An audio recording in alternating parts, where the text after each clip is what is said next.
The Travelling Grave by L.P. Hartley and read by Christopher Halton.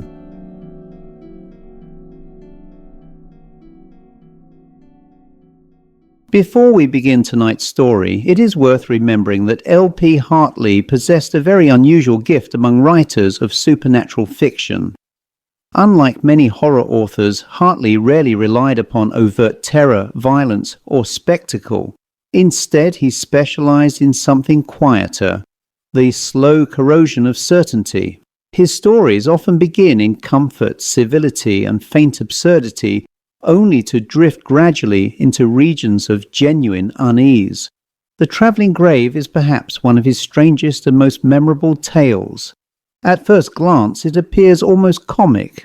A gathering of eccentric Englishmen at a country house, exchanging clever conversation over tea while discussing a collector's peculiar obsession. Yet beneath the polished wit and drawing-room humour lies something profoundly macabre, a horror not merely of death, but of mechanism, of ingenuity detached from morality, and of playfulness carried just one step too far. What makes the story especially effective is Hartley's restraint. He does not rush toward revelation.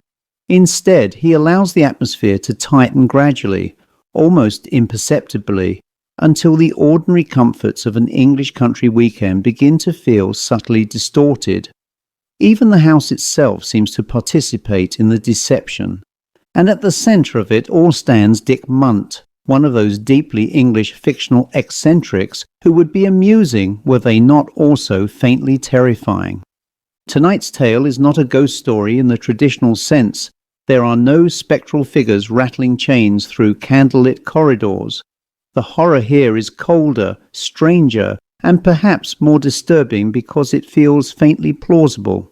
So settle in and step carefully into the quiet halls of Lowlands. For this is The Travelling Grave. If you enjoy the reading, please click the like button. And if not already subscribed to this site, please do so today for news of fresh stories. Hugh Curtis was in two minds about accepting Dick Munt's invitation to spend Sunday at Lowlands. He knew little of Munt, who was supposed to be rich and eccentric, and like many people of that kind, a collector. Hugh dimly remembered having asked his friend Valentine Ostrop what it was that Munt collected, but he could not recall Valentine's answer. Hugh Curtis was a vague man with an unretentive mind, and the mere thought of a collection, with its many separate challenges to the memory, fatigued him. What he required of a weekend party was to be left alone as much as possible, and to spend the remainder of his time in the society of agreeable women. Searching his mind, though with distaste, for he hated to disturb it, he remembered Ostrop telling him that parties at Lowlands were generally composed entirely of men, and rarely exceeded 4 in number. Valentine didn't know who the fourth was to be, but he begged Hugh to come. "You will enjoy Munt," he said. "He really doesn't pose at all. It's his nature to be like that." "Like what?" his friend had inquired. "Oh, original and strange, if you like," answered Valentine. "He's one of the exceptions. He's much odder than he seems, whereas most people are more ordinary than they seem." Hugh Curtis agreed. "But I like ordinary people," he added. "So how shall I get on with Munt?" "Oh," said his friend, "but you're just the type he likes. He prefers ordinary. It's a stupid word. I mean normal people, because their reactions are more valuable." "Shall I be expected to react?" asked Hugh with nervous facetiousness. "Ha ha," laughed Valentine, poking him gently. "We never quite know what he'll be up to, but you will come, won't you?" Hugh Curtis had said he would. All the same, when Saturday morning came, he began to regret his decision and to wonder whether it might not honourably be reversed. He was a man in early middle life, rather set in his ideas, and though not specially a snob, unable to help testing a new acquaintance by the standards of the circle to which he belonged. This circle had never warmly welcomed Valentine Ostrop. He was the most unconventional of Hugh's friends. Hugh liked him when they were alone together, but directly Valentine fell in with kindred spirits. He developed a kind of foppishness of manner that Hugh instinctively disliked. He had no curiosity about his friends and thought it out of place in personal relationships, so he had never troubled to ask himself what this altered demeanour of Valentine's, when surrounded by his cronies, might denote. But he had a shrewd idea that Munt would bring out Valentine's less sympathetic side. Could he send a telegram saying he had been unexpectedly detained? Hugh turned the idea over, but partly from principle, partly from laziness. He hated the mental effort of inventing false circumstances to justify a change of plans. He decided he couldn't. His letter of acceptance had been so unconditional. He also had the fleeting notion, a totally unreasonable one, that Munt would somehow find out and be nasty about it. So he did the best he could for himself. Looked out the latest train that would get him to Lowlands in decent time for dinner, and telegraphed that he would come by that. He would arrive at the house, he calculated, soon after 7. Even if dinner is as late as 8:30, he thought to himself, they won't be able to do me much harm in an hour and a quarter. This habit of mentally assuring himself periods of comparative immunity from unknown perils had begun at school. Whatever I've done, he used to say to himself, they can't kill me. With the war, this saving reservation had to be dropped. They could kill him. That was what they were there for. But now that peace was here, the little mental amulet once more diffused its healing properties. Hugh had recourse to it more often than he would have admitted. Absurdly enough, he invoked it now. But it annoyed him that he would arrive in the dusk of the September evening. He liked to get his first impression of a new place by daylight. Hugh Curtis's anxiety to come late had not been shared by the other two guests. They arrived at Lowlands in time for tea.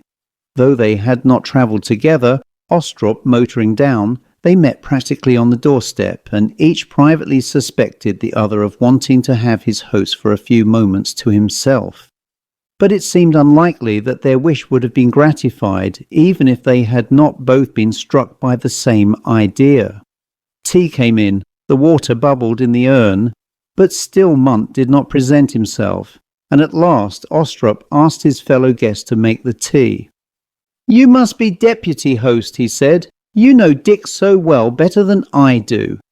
This was true. Ostrop had long wanted to meet Tony Betisher, who, after the death of someone vaguely known to Valentine as Squatchy, ranked as Munt's oldest and closest friend. He was a short, dark, thick-set man, whose appearance gave no clue to his character or pursuits. He had, Valentine knew, a job at the British Museum, but to look at, he might easily have been a stockbroker. "I suppose you know this place at every season of the year," Valentine said. "This is the first time I've been here in the autumn. How lovely everything looks." He gazed out at the wooded valley and the horizon fringed with trees. The scent of burning garden refuse drifted in through the windows. "Yes, I'm a pretty frequent visitor," answered Betisher, busy with the teapot. "I gather from his letter that Dick has just returned from abroad," said Valentine. "Why does he leave England on the rare occasions when it's tolerable? Does he do it for fun, or does he have to?" He put his head on one side and contemplated Betisher with a look of mock despair. Betisher handed him a cup of tea. "I think he goes when the spirit moves him." "Yes, but what spirit?" cried Valentine with an affected petulance of manner. "Of course, our Richard is a law unto himself, we all know that, but he must have some motive. I don't suppose he's fond of travelling. It's so uncomfortable. Now Dick cares for his comforts. That's why he travels with so much luggage." "Oh, does he?" inquired Betisher. "Have you been with him?" "No, but the Sherlock Holmes in me discovered that," declared Valentine triumphantly. "The trusty Franklin hadn't time to put it away. 2 large crates. Now would you call that personal luggage?" His voice was forever underlining. It pounced upon personal like a hawk on a dove. Perambulators, perhaps, suggested Betisher laconically. Oh, do you think so? Do you think he collects perambulators? That would explain everything. What would it explain? Asked Betisher, stirring in his chair. Why, his collection, of course, exclaimed Valentine, jumping up and bending on Betisher an intensely serious gaze. It would explain why he doesn't invite us to see it, and why he's so shy of talking about it. Don't you see, an unmarried man, a bachelor, seen prowl as far as we know, with whole attics full of perambulators. It would be too fantastic. The world would laugh, and Richard, much as we love him, is terribly serious. Do you imagine it's a kind of vice? All collecting is a form of vice. Oh no, Betisher, don't be hard, don't be cynical, a substitute for vice. But tell me before he comes. He must come soon, the laws of hospitality demand it. Am I right in my surmise? Which? You have made so many. I mean that what he goes abroad for, what he fills his house with, what he thinks about when we're not with him. In a word, what he collects is perambulators. Valentine paused dramatically. Betisher did not speak. His eyelids flickered, and the skin about his eyes made a sharp movement inwards. He was beginning to open his mouth when Valentine broke in. Oh no, of course, you're in his confidence. Your lips are sealed. Don't tell me, you mustn't, I forbid you to. What's that? He's not to tell you, said a voice from the other end of the room. Oh, Dick, cried Valentine, what a start you gave me. You must learn to move a little less like a dome of silence, mustn't he, Betisher? Their host came forward to meet them on silent feet and laughing soundlessly. He was a small, thin, slightly built man, very well turned out and with a conscious elegance of carriage. But I thought you didn't know Betisher, he said when their greetings had been accomplished. Yet when I come in, I find you with difficulty stemming the flood of confidences pouring from his lips. His voice was slightly ironical. It seemed at the same moment to ask a question and to make a statement. Oh, we've been together for hours, said Valentine airily, and had the most enchanting conversation. Guess what we talked about? Not about me, I hope? Well, about something very dear to you. About you, then? Don't make fun of me. The objects I speak of are both solid and useful. That does rather rule you out, said Mont meditatively. What are they useful for? Carrying bodies. Munt glanced across at Betisher, who was staring into the grate. And what are they made of? Valentine tittered, pulled her face, answered, I've had little experience of them, but I should think chiefly of wood. Munt got up and looked hard at Betisher, who raised his eyebrows and said nothing. They perform at one time or another, said Valentine, enjoying himself enormously, an essential service for us all. There was a pause. Then Munt asked, Where do you generally come across them? Personally, I always try to avoid them, said Valentine. But one meets them every day in the street, and here, of course. Why do you try to avoid them? Munt asked rather grimly. Since you think about them and dote upon them and collect them from all the corners of the earth. It pains me to have to say it, said Valentine with relish. But I do not care to contemplate lumps of human flesh lacking the spirit that makes flesh tolerable. He struck an oratorical attitude and breathed audibly through his nose. There was a prolonged silence. The dust began to make itself felt in the room. Well, said Munt at last in a hard voice, you are the first person to guess my little secret. If I can give it so grandiose a name, I congratulate you. Valentine bowed. May I ask how you discovered it? While I was detained upstairs, I suppose you poked about.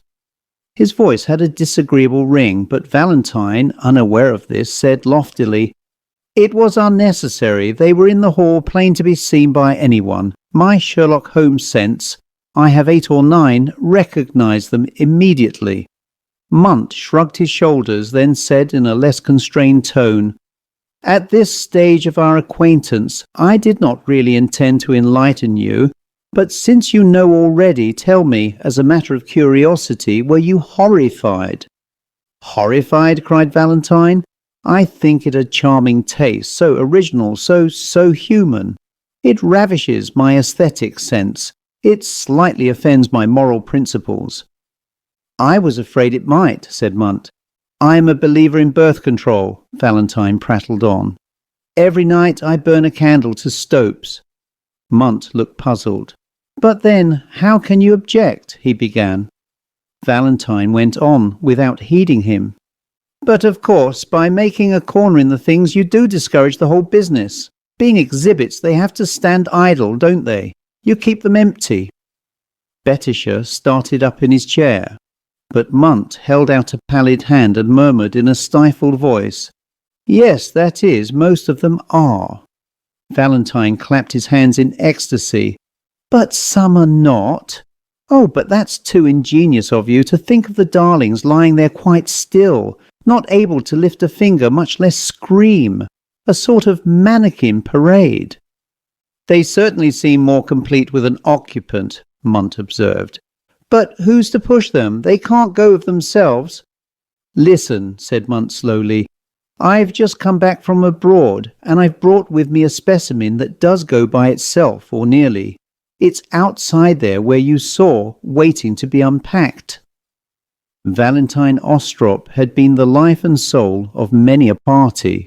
No one knew better than he how to breathe new life into a flagging joke. Privately, he felt that this one was played out. But he had a social conscience. He realized his responsibility towards conversation, and summoning all the galvanic enthusiasm at his command, he cried out, "Do you mean to say that it looks after itself, it doesn't need a helping hand, and that a fond mother can entrust her precious charge to it without a nursemaid and without a tremor?" "She can," said Munt, "and without an undertaker and without a sexton." "Undertaker? Sexton?" echoed Valentine. "What have they to do with perambulators?" There was a pause, during which the three figures, struck in their respective attitudes, seemed to have lost relationship with each other. "So you didn't know," said Munt at length, "that it was coffins I collected?" An hour later, the three men were standing in an upper room, looking down at a large oblong object that lay in the middle of a heap of shavings and seemed, to Valentine's sick fancy, to be bearing its head among them. Munt had been giving a demonstration. "Doesn't it look funny now it's still?" he remarked, "almost as though it had been killed." He touched it pensively with his foot, and it slid towards Valentine, who edged away. You couldn't quite tell where it was coming. It seemed to have no settled direction, and to move always at once, like a crab. "Of course, the chances are really against it," sighed Munt, "but it's very quick, and it has that funny gift of anticipation. If it got a fellow up against a wall, I don't think he'd stand much chance. I didn't show you here because I value my floors, but it can bury itself in wood in 3 minutes, and in newly turned earth, say a flower bed, in 1. It has to be this squarish shape, or it couldn't dig. It just doubles the man up, you see, directly it catches him backwards so as to break the spine. The top of the head fits in just below the heels. The soles of the feet come uppermost. The spring sticks a bit." He bent down to adjust something. "Isn't it a charming toy?" "Looking at it from the criminal's standpoint, not the engineer's," said Betisher, "I can't see that it would be much use in a house. Have you tried it on a stone floor?" "Yes, it screams in agony and blunts the blades." "Exactly, like a mole on paving stones, and even on an ordinary carpeted floor, it could cut its way in, but there would be a nice hole left in the carpet to show where it had gone." Munt conceded this point also. "But it's an odd thing," he added, "that in several of the rooms in this house it would really work and baffle anyone but an expert detective. Below, of course, are the knives, but the top is inlaid with real parquet. The grave is so sensitive, you saw just now how it seemed to grope, that it can feel the ridges and adjust itself perfectly to the pattern of the parquet. But of course I agree with you. It's not an indoor game, really. It's a field sport. You go on, will you, and leave me to clear up this mess. I'll join you in a moment. Valentine followed Betisha down into the library. He was very much subdued. Well, that was the funniest scene, remarked Betisha, chuckling. Do you mean just now? I confess it gave me the creeps. Oh, no, not that. When you and Dick were talking at cross purposes. I'm afraid I made a fool of myself, said Valentine dejectedly. I can't quite remember what we said. I know there was something I wanted to ask you. Ask away, but I can't promise to answer. Valentine pondered a moment. Now I remember what it was. Spit it out. To tell you the truth, I hardly like to. It was something Dick said. I hardly noticed at the time. I expect he was just playing up to me. Well? About these coffins, are they real? How do you mean real? I mean, could they be used as... My dear chap, they have been. Valentine smiled rather mirthlessly. Are they full-size, life-size, as it were? The two things aren't quite the same, said Betisha with a grin. But there's no harm in telling you this. Dick's like all collectors. He prefers rarities, odd shapes, dwarfs, and that sort of thing. Of course, any anatomical peculiarity has to have allowance made for it in the coffin. On the whole, his specimens tend to be smaller than the general run, shorter anyhow. Is that what you wanted to know? You've told me a lot, said Valentine, but there was another thing. Out with it. When I imagined we were talking about perambulators... Yes, I said something about their being empty. Do you remember? I think so. Then I said something about them having mannequins inside, and he seemed to agree. Oh, yes. Well, he couldn't have meant that. It would be too realistic. Well then, any sort of dummy. There are dummies and dummies. A skeleton isn't very talkative. Valentine stared. He's been away, Betisha said hastily. I don't know what his latest idea is, but here's the man himself. Munt came into the room. Children, he called out, have you observed the time? It's nearly 7 o'clock, and do you remember that we have another guest coming? He must be almost due. Who is he? Asked Betisha. A friend of Valentine's. Valentine, you must be responsible for him. I asked him partly to please you. I scarcely know him. What shall we do to entertain him? What sort of man is he? Betisha inquired.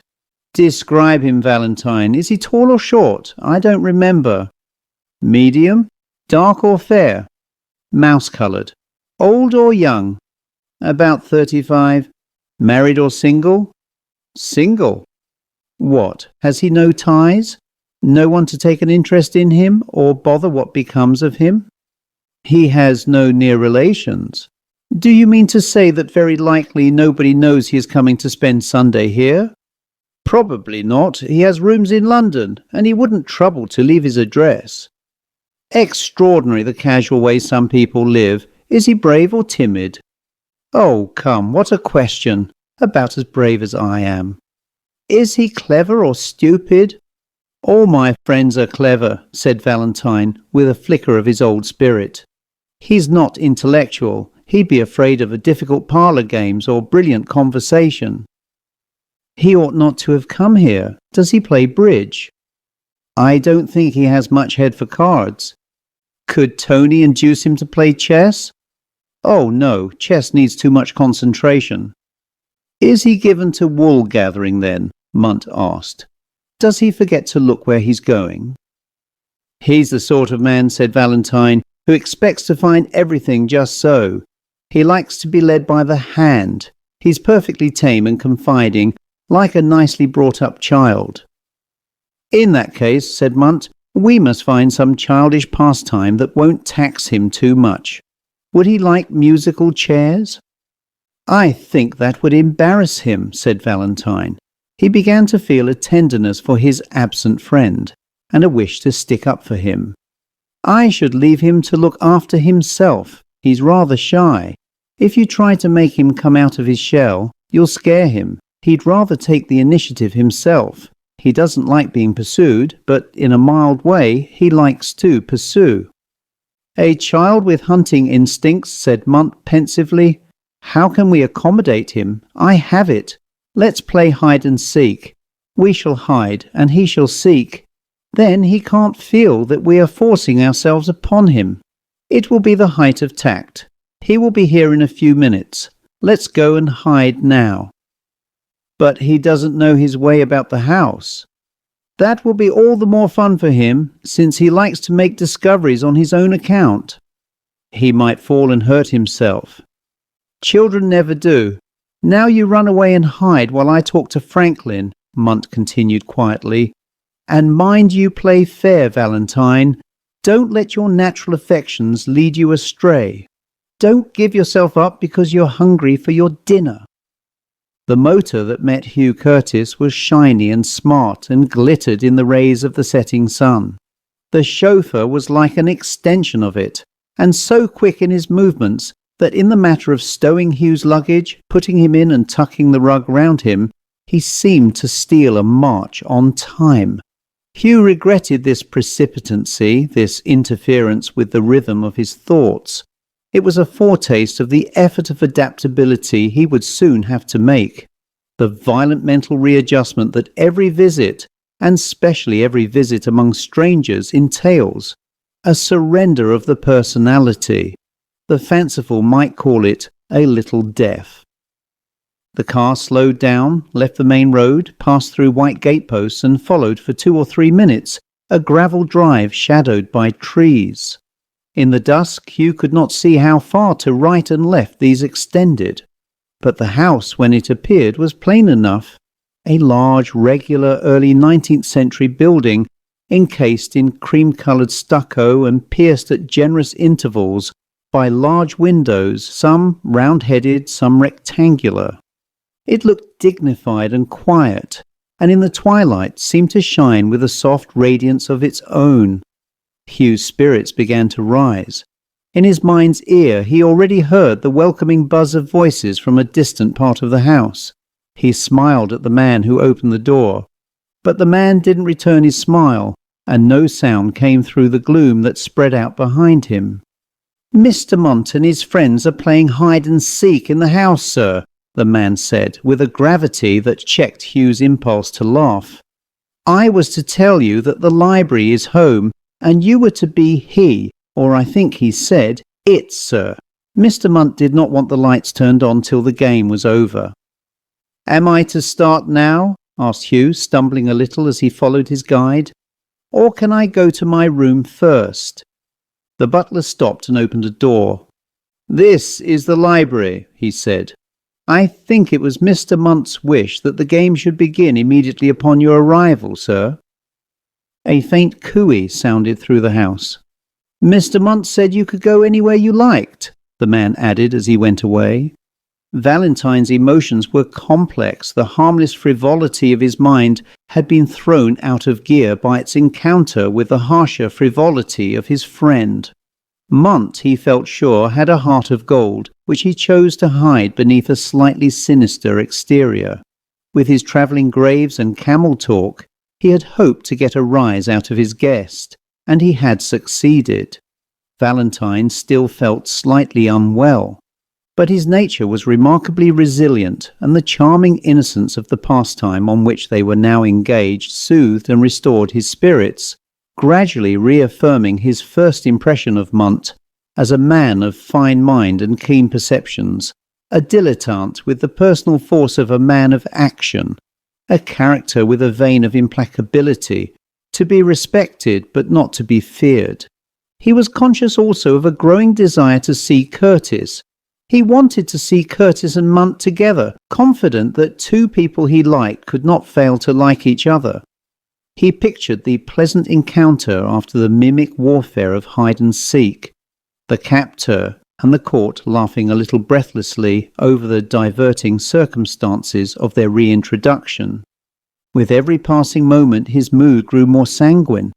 Only one misgiving remained to trouble it. He felt he wanted to confide in Curtis, tell him something of what had happened during the day, and this he could not do without being disloyal to his host. Try as he would to make light of Munt's behaviour about his collection, it was clear he wouldn't have given away the secret if it had not been surprised out of him. And Hugh would find his friend's bold statement of the facts difficult to swallow. But what was he up to, letting his thoughts run on like this? He must hide, and quickly too. His acquaintance with the lie of the house, the fruits of 2 visits, was scanty, and the darkness did not help him. The house was long and symmetrical. Its principal bedrooms lay on the first floor. Above were servants' rooms, attics, box rooms, probably plenty of natural hiding places. The second story was the obvious refuge. He had been there only once with Munt that afternoon, and he did not specially want to revisit it. But he must enter into the spirit of the game. He found the staircase and went up, then paused. There was really no light at all. This is absurd, thought Valentine. I must cheat. He entered the first room to the left and turned down the switch. Nothing happened. The current had been cut off at the main. But by the light of a match, he made out that he was in a combined bed and bathroom. In one corner was a bed, and in the other a large rectangular object with a lid over it, obviously a bath. The bath was close to the door. As he stood debating, he heard footsteps coming along the corridor. It would never do to be caught like this without a run for his money. Quick as thought, he raised the lid of the bath, which was not heavy, and slipped inside, cautiously lowering the lid. It was narrower than the outside suggested, and it did not feel like a bath, but Valentine's inquiries into the nature of his hiding place were suddenly cut short. He heard voices in the room. They were evidently in disagreement. Valentine lifted the lid slightly. "But I don't know what you really want, Dick," Betisher was saying. "With the safety catch it would be pointless, and without it would be damned dangerous. Why not wait a bit?"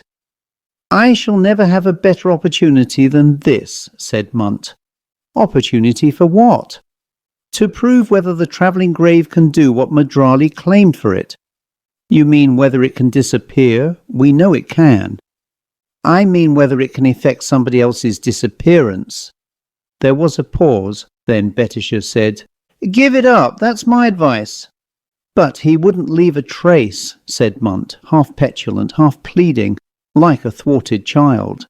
"He has no relations. Nobody knows he's here. Perhaps he isn't here. We can tell Valentine he never turned up." "We discussed all that," said Betisher decisively, "and it won't wash." There was another silence, disturbed by the distant hum of a motor car. "We must go," said Betisher, but Munt appeared to detain him. "Anyhow, you don't mind me having put it there with the safety catch down?"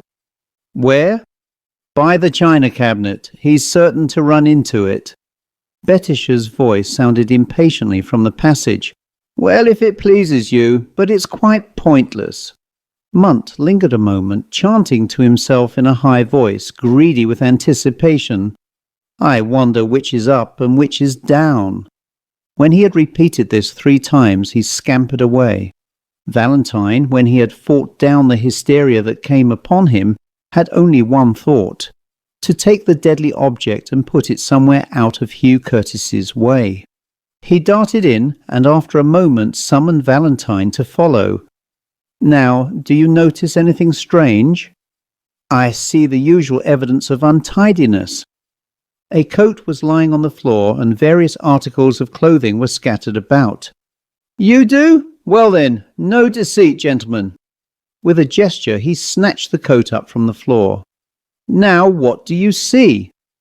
"I see a further proof of slovenly habits, a pair of shoes where the coat was." "Look well at those shoes. There's nothing about them that strikes you as peculiar?" Valentine studied them. They were ordinary brown shoes, lying side by side, the soles uppermost, a short pace from the wardrobe. They looked as though someone had taken them off and forgotten to put them away, or taken them out and forgotten to put them on. "Well?" pronounced Valentine at last. "I don't usually leave my shoes upside down like that, but you might." "Ah," said Hugh triumphantly, "your surmise is incorrect. They're not my shoes." "Not yours? Then they were left here by mistake. Franklin should have taken them away." "Yes, but that's where the coat comes in. I'm reconstructing the scene, you see, hoping to impress you. While he was downstairs fetching my bag, to save time I began to undress. I took my coat off and hurled it down there. After he had gone, I picked it up. So he never saw the shoes." "Well, why make such a fuss? They won't be wanted till morning. Or would you rather ring for Franklin and tell him to take them away?" "Ah," cried Hugh, delighted by this. "At last you've come to the heart of the matter. He couldn't take them away." "Why couldn't he?" "Because they're fixed to the floor." "Oh, rubbish," said Valentine. "You must be dreaming." He bent down, took hold of the shoes by the welts, and gave a little tug. They did not move. "There you are," cried Hugh. "Apologise. Own that it is unusual to find in one's room a strange pair of shoes adhering to the floor." Valentine's reply was to give another heave. Still the shoes did not budge. "No good," commented his friend. "They're nailed down or gummed down or something. The dinner bell hasn't rung. We'll get Franklin to clear up the mystery." The butler, when he came, looked uneasy and surprised them by speaking first. "Was it Mr. Munt you were wanting, sir?" he said to Valentine. "I don't know where he is. I've looked everywhere and can't find him." "Are these his shoes by any chance?" asked Valentine. They couldn't deny themselves the mild entertainment of watching Franklin stoop down to pick up the shoes, and recoil in perplexity when he found them fast in the floor. "These should be Mr. Munt's, sir," he said doubtfully. "These should. But what's happened to them that they won't leave the floor?" The two friends laughed gaily. "That's what we want to know." Hugh Curtis chuckled. "That's why we called you. We thought you could help us." "They're Mr. Munt's right enough," muttered the butler. "They must have got something heavy inside." "Damned heavy," said Valentine, playfully grim. Fascinated, the three men stared at the upturned soles, so close together that there was no room between for two thumbs set side by side. Rather gingerly, the butler stooped again and tried to feel the uppers. This was not as easy as it seemed, for the shoes were flattened against the floor, as if a weight had pressed them down. His face was white as he stood up. "There is something in them," he said in a frightened voice. "And his shoes were full of feet," caroled Valentine flippantly. "Trees, perhaps." "It was not as hard as wood," said the butler. "You can squeeze it a bit if you try." They looked at each other and a tension made itself felt in the room. "There's only one way to find out," declared Hugh Curtis suddenly, in a determined tone one could never have expected from him. "How?" "Take them off." "Take what off?" "His shoes off, you idiot."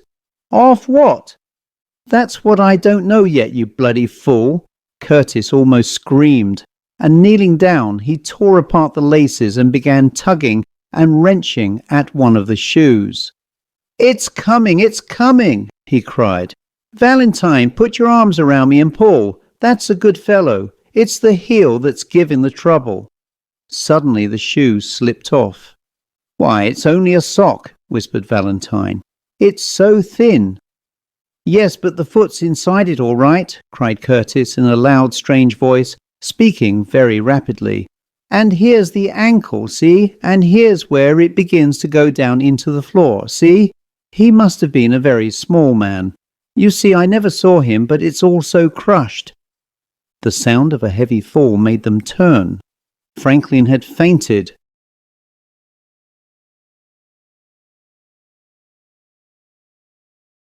The end. For several years I've devoted myself to creating original ghost stories, strange tales, atmospheric narrations, and supernatural fiction through haunted tales of darkness. What many people perhaps do not realize is the amount of work involved behind the scenes. The writing, editing, research, recording, artwork, publishing, and production that goes into trying to create something worthy of the great tradition of classic supernatural storytelling. I continue to do it because I genuinely love the work. Some months ago, however, YouTube effectively removed my ability to earn revenue from the channel, claiming that my content was somehow inauthentic. I was far from alone in this, as many other readers, writers, and narration channels were similarly affected. Ironically, this has happened at a time when the platform itself is increasingly flooded with AI-generated material. Part of the issue, I suspect, is that YouTube strongly favors midstream advertising, which is completely at odds with the kind of immersive storytelling experience I try to create. Interrupting a ghost story midway through with loud advertising breaks the atmosphere and destroys the flow for both reader and listener alike. A number of people have asked whether there is another way to support the channel and my writing directly, and that would be by supporting me through Patreon for anyone who wishes to help support future stories, books, narrations, and projects. There is absolutely no obligation, of course. Watching, listening, commenting, and sharing the work already helps enormously. But for those who would like to contribute monthly or simply leave the occasional gift of support, it would be deeply appreciated and would directly help me continue creating new material. Thank you to everyone who has followed and supported Haunted Tales of Darkness over the years.